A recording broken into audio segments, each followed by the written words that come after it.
This book is called The Richest Man in Babylon by George S. Clausen, original edition.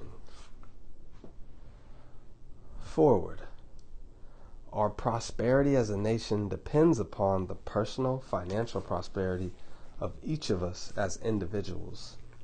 This book deals with the personal successes of each of us. Success means accomplishments as the results of our own efforts and abilities. Proper preparation is the key to our success. Our acts can be no wiser than our thoughts. Our thinking can be no wiser than our understanding. This book of cures for lean purses has been termed a guide to financial understanding. That indeed is its purpose, to offer those who are ambitious for financial success an insight which will aid them to acquire more money, to keep more money, and to make their surpluses earn more money. In the pages that follow, we are taken back to Babylon, the cradle in which was nurtured the basic principles of finance now recognized and used the world over.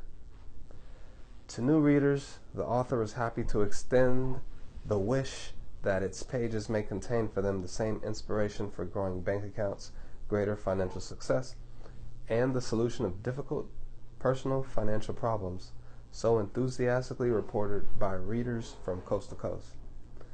To the business executives who have distributed these tales in such generous quantities to friends, relatives, employees, and associates, the author takes this opportunity to express his gratitude. No endorsement could be higher than that of practical men who appreciate its teachings because they themselves have worked up to important successes by applying the very principles it advocates. Babylon became the wealthiest city of the ancient world because its citizens were the richest people of their time. They appreciated the value of money. They practiced sound financial principles in acquiring money, keeping money, and making their money earn more money. They provided for themselves what we all desire: incomes for the future. George Clausen. The Man Who Desired Gold. Bonseer, the chariot builder of Babylon, was thoroughly discouraged. From his seat upon the low wall surrounding his property, he gazed sadly at his simple home and the open workshop in which stood a partially completed chariot. His wife frequently appeared at the open door. Her furtive glances in his direction reminded him that the meal bag was almost empty and he should be at work finishing the chariot, hammering and hewing, painting and polishing, stretching taut the leather over the wheel rims, preparing it for delivery so he could collect from his wealthy customer. Nevertheless, his fat, muscular body sat stolidly upon the wall. His slow mind was struggling patiently with a problem for which he could find no answer. The hot, tropical sun, so typical of this valley of the Euphrates, beat down upon him mercilessly. Beads of perspiration formed upon his brow and trickled down unnoticed to loose themselves in the hairy jungle on his chest. Beyond his home towered the high terraced walls surrounding the king's palace. Nearby, cleaving the blue heavens, was the painted tower of the Temple of Bel. In the shadow of such grandeur was his simple home and many others far less neat and well cared for. Babylon was like this, a mixture of grandeur and squalor, of dazzling wealth and direst poverty, crowded together without plan or system within the protecting walls of the city. Behind him, had he cared to turn and look, the noisy chariots of the rich jostled and crowded aside the sandaled tradesmen as well as the barefooted beggars. Even the rich were forced to turn into the gutters to clear the way for the long lines of slave water carriers on the king's business. each bearing a heavy goatskin of water to be poured upon the hanging gardens. Bansir was too engrossed in his own problem to hear or heed the confused hubbub of the city. It was the unexpected twanging of the strings from a familiar lyre that aroused him from his reverie. He turned and looked into the sensitive, smiling face of his best friend, Kabi, the musician. "May the gods bless thee with great liberality, my good friend," began Kabi with an elaborate salute. "Yet it does appear they have already been so generous thou needest not to labor. I rejoice with thee in thy good fortune. More, I would even share it with thee. Pray from thy purse, which must be bulging, else thou wouldst be busy in your shop. Extract but 2 humble shekels, and lend them to me until the nobleman's feast this night. Thou wilt not miss them ere they are returned." "If I did have 2 shekels," Bansir responded gloomily, "to no one could I lend them, not even to you, my best of friends, for they will be my fortune, my entire fortune. No one lends his entire fortune, not even to his best friend." "What?" exclaimed Kabi with genuine surprise. "Thou hast not 1 shekel in thy purse, yet sit like a statue upon a wall? Why not complete that chariot? How else canst thou provide for thy noble appetite? 'Tis not like thee, my friend. Where is thy endless energy? Doth something distress thee? Have the gods brought thee troubles?" "A torment from the gods it must be," Bansir agreed. "It began with a dream, a senseless dream, in which I thought I was a man of means. From my belt hung a handsome purse heavy with coins. There were shekels, which I cast with careless freedom to the beggars. There were pieces of silver, with which I did buy finery for my wife, and whatever I did desire for myself. There were pieces of gold, which made me feel assured of the future and unafraid to spend the silver. A glorious feeling of contentment was within me. You would have not known me for thy hard-working friend, nor wouldst have known my wife. So free from wrinkles was her face, and shining with happiness. She was again the smiling maiden of our early married days." "A pleasant dream indeed," commented Kabi. "But why should such pleasant feelings as it aroused turn thee into a glum statue upon the wall?" "Why indeed? Because when I awoke and remembered how empty was my purse, a feeling of rebellion swept over me. Let us talk it over together, for, as the sailors do say, we ride in the same boat, we two. As youngsters, we went together to the priest to learn wisdom. As young men, we shared each other's pleasures. As grown men, we have always been close friends. We have been contented subjects of our kind.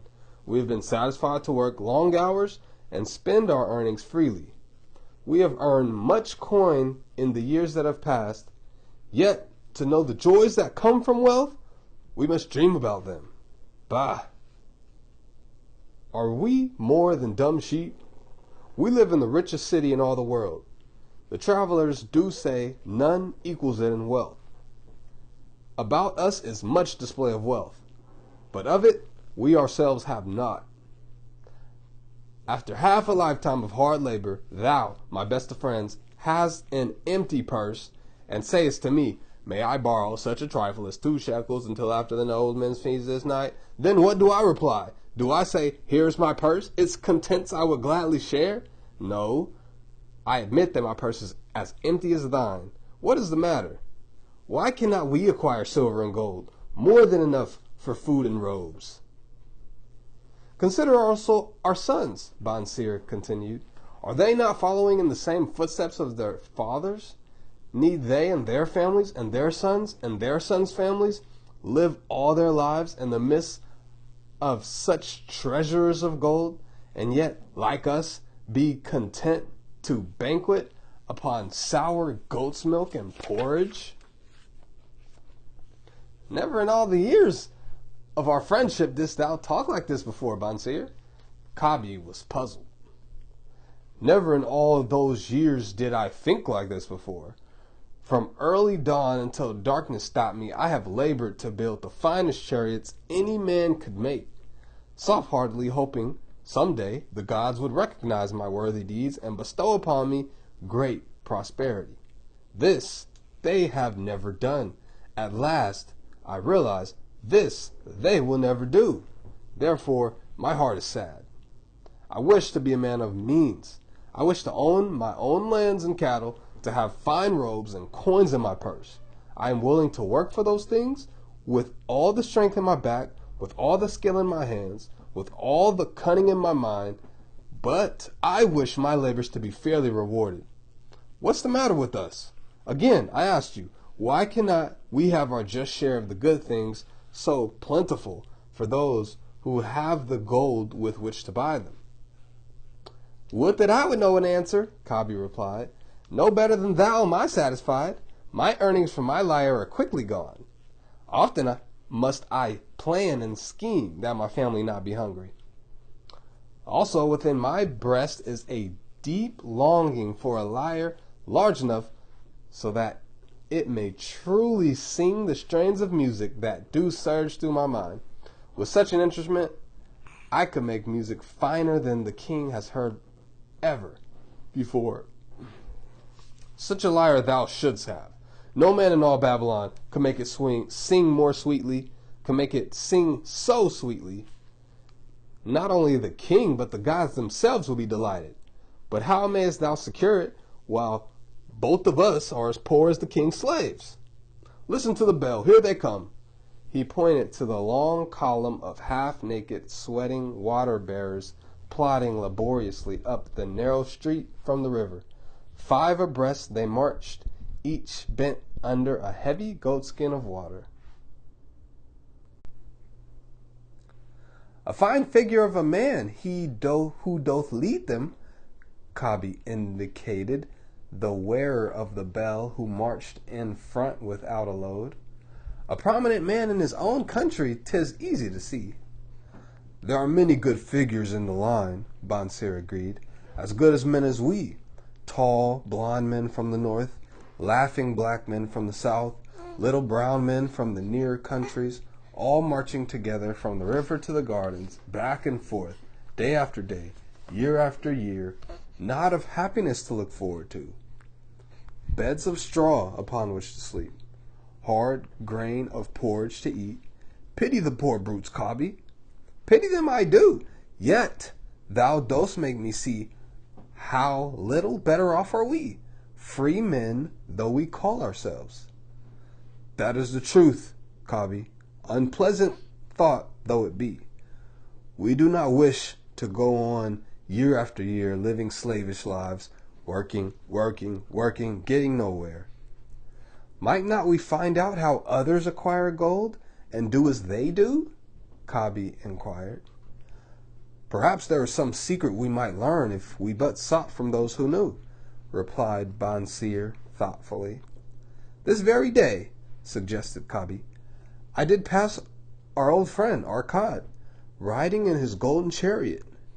This I will say, he did not look over my humble head, as many in the station might consider his right. Instead, he did wave his hand, that all onlookers might see him pay greetings and bestow his smile of friendship upon Kabi, the musician. He is claimed to be the richest man in all Babylon, Bonseer mused. So rich, the king is said to seek his golden aid in affairs of treasury, Kabi replied. So rich, Bonseer interrupted, I fear if I should meet him in the darkness of the night, I should lay my hands upon his fat wallet. Nonsense, reproved Kabi. A man's wealth is not in the purse he carries. A fat purse quickly empties if there be no golden stream to refill it. Arkad has an income that constantly keeps his purse full, no matter how liberally he spends. Income, that is the thing, ejaculated Bonseer. I wish an income that will keep flowing into my purse, whether I sit upon the wall or travel to far lands. Our God must know how a man can make an income for himself. Don't suppose it is something he could make clear to a mind as slow as mine?